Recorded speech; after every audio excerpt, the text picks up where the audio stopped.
Scorsese est conscient, lorsqu'il entreprend la réalisation de À tombeau ouvert, que la comparaison avec Taxi Driver se ferait facilement. En effet, quoi de plus semblable que de voir deux personnages ayant perdu la foi en l'humanité et arpentant les rues de New York dans leur véhicule. Mais justement, le fait de comparer les deux films va permettre à Scorsese d'avoir un recul sur l'homme qu'il était. Michael Henry Wilson.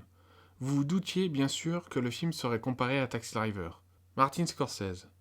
Ce n'était pas un problème ni pour Paul, ni pour moi, bien au contraire. À tombeau ouvert nous permettait de nous retrouver et de faire le point 25 ans après. Naturellement, nous avons changé. Nous ne sommes plus les mêmes qu'il y a 25 ans. Les deux films se complètent et se répondent. Pendant le tournage, je n'ai pas pensé à Taxi Driver. L'approche visuelle, par exemple, était complètement différente. Dans Taxi Driver, Travis jetait un regard paranoïaque sur le monde, et je cadrais celui-ci de son point de vue. Ici, ce sont les images du monde extérieur, des images hallucinatoires qui assaillent Frank, envahissent son champ visuel, lacèrent son psychisme. Au bout d'un certain temps, la réalité se réduit à des agressions lumineuses, à ces corps gisant sur les trottoirs, à ces visages en état de manque ou tordus par la douleur. Vous ne pouvez plus voir le monde autrement. C'est comme cela que je voulais filmer, rigoureusement de son point de vue.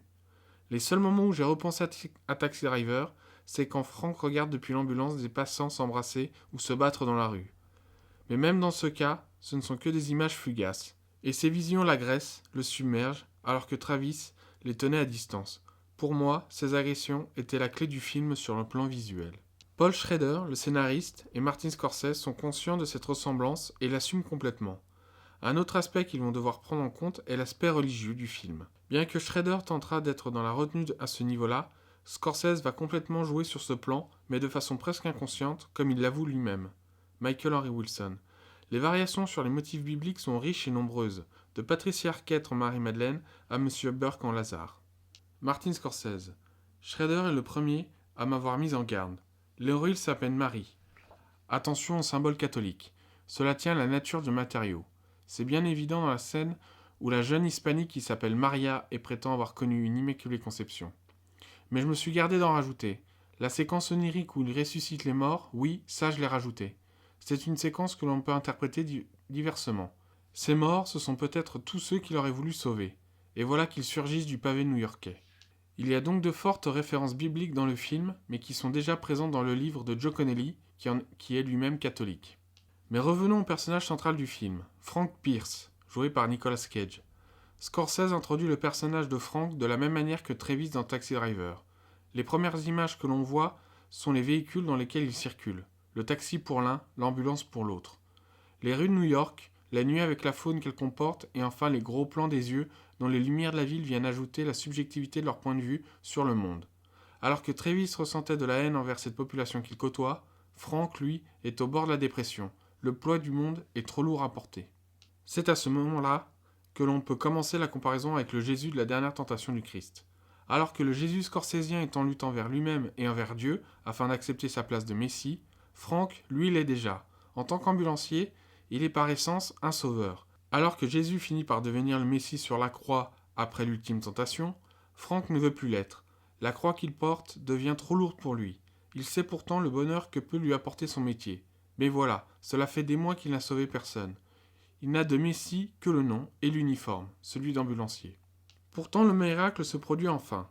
Après l'introduction où Frank nous narre ses déboires professionnels et spirituels, le voilà parti sur une mission pour une crise cardiaque. Le constat est clair, le patient est mort, mais il continue le massage cardiaque. Le miracle se produit. Il sent un pouls. Alors que son collègue a déclaré le décès par radio, voilà que Frank ressuscite son patient. Frank recommence son ministère avec ce miracle, véritable résurrection de Lazare. Notons que dans la dernière tentation du Christ, le miracle de la résurrection de Lazare est aussi présent malgré les nombreuses variantes et omissions volontaires de la part du cinéaste lorsqu'il raconte l'histoire de Jésus. Dans les deux films, que ce soit Jésus ou Frank, ils sont tous les deux surpris par ce qu'il vient de se produire. Pour Frank, l'euphorie ne se fait pas puisque M. Burke est mort trop longtemps avant d'être ramené. Même s'il survit, il en gardera des séquelles. C'est pourtant un moment essentiel du film, car le cas Burke va le poursuivre tout au long du film et lui permet de faire connaissance de la fille de celui-ci, Marie, qui sera, on le verra, sa porte de secours vers une rédemption. Si Frank a tant besoin d'être sauvé, c'est qu'il porte en lui un sentiment de culpabilité qu'il a du mal à soutenir. Ce sentiment de culpabilité est lié à son statut de Messie. Il doit sauver les gens. Ce n'est pas un métier, c'est une vocation. Comme il le dit à Marie, son père était chauffeur de bus et sa mère infirmière. Il est né pour être ambulancier. Cependant, voilà près d'1 an qu'il n'a sauvé personne. Tous ses clients mouraient entre ses mains. Pourtant, les collègues de Franck ne vivent pas les mêmes pertes de la même manière. Si on se penche sur le personnage de Marcus, un baptiste qui fonctionne à l'amour du Christ, les pertes qu'il peut avoir ne le chagrinent pas tant que ça. Il accepte comme faisant partie de son travail. S'ils doivent mourir, c'est que l'heure est venue. C'est pareil pour Larry, le premier collègue que l'on voit avec Franck. La moindre intervention est propice à l'excitation, même si son objectif n'est pas de rester ambulancier toute sa vie. On retrouve une similitude entre la conversation de Franck et Larry et celle de Travis et Wizard. Alors que Wizard préfère rester chauffeur de taxi sans prendre la moindre responsabilité, Larry, lui, désire devenir patron et donner des ordres. Ensuite vient le tour de Tom. Tom est un enragé du sauvetage. On peut aisément le comparer à Judas de la dernière tentation du Christ. Il cherche à sauver le monde malgré eux et avec la force si nécessaire. Frank a pourtant tous les outils en main pour ne pas se laisser submerger par la culpabilité. Il n'y arrive pas. Cette culpabilité a un nom et un visage. Rose.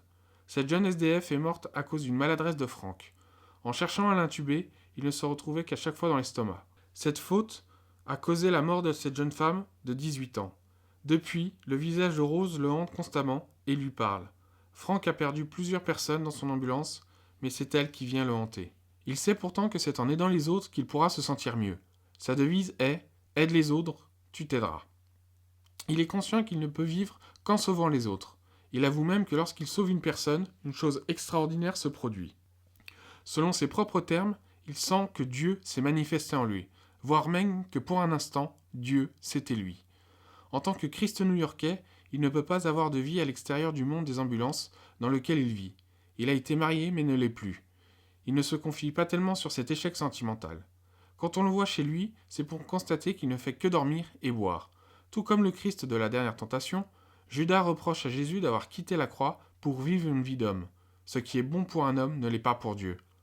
Il ne faut pas voir dans cette phrase un dégoût de la vie familiale, mais plutôt qu'en tant que sauveur, il n'a pas la possibilité de vivre une vie d'homme ordinaire. Sa vocation prend trop de place dans la vie de Jésus Franck. Dans l'introduction du film, Franck nous parle de sa perte de capacité à sauver le monde. Mais la première intervention qu'il effectue, pour nous, est une résurrection. Monsieur Burke, dont le cœur ne battait plus depuis de trop nombreuses minutes, recommence à vivre. Alors oui, il est dans un état végétatif. Mais l'a-t-il sauvé pour autant ? Pas encore, mais c'est le début de sa rédemption, car il va rencontrer la fille de son patient, Marie. Lorsqu'il n'est pas en service, France va constamment suivre Marie où elle se trouve. Cette jeune femme bien portante a besoin, elle aussi, d'être sauvée. Sauvée de la relation conflictuelle avec son père mourant et sauvée de son addiction à la drogue. Franck, inconsciemment, ressent le besoin de Marie à être sauvée. Franck, le messie des rues de New York, en perte de vitesse, va retrouver un nouveau souffle avec la famille Burke. Si l'on effectue un parallèle entre la dernière tentation du Christ et à tombeau ouvert, on assiste à ce qu'il peut se passer pour Jésus après la résurrection. Le film de Scorsese se termine sur un Jésus en croix et qui pousse un cri de joie, tout est accompli. Mais Scorsese ne montre pas la résurrection, comme si l'essentiel du message du Christ a été donné de son vivant. Ce qu'il se passe après est une autre histoire, ou plutôt la suite. Le titre même du film est porteur de sens, à tombeau ouvert, en France, et Bringing Out the Dead dans sa version originale. Il y a dans les deux versions une envie de faire sortir les morts de leur tombe, de les ramener à la vie, de les ressusciter. Cette résurrection qui manque volontairement dans la dernière tentation, Scorsese l'applique à tombeau ouvert 10 ans plus tard. La dernière tentation du Christ parle d'un homme qui devient Messie, et à tombeau ouvert d'un Messie dont la mission est trop lourde. Même si Scorsese admet qu'il y a de nombreuses similitudes entre Taxi Driver et à tombeau ouvert, c'est aussi le cas avec la dernière tentation du Christ. Les deux films se répondent fortement.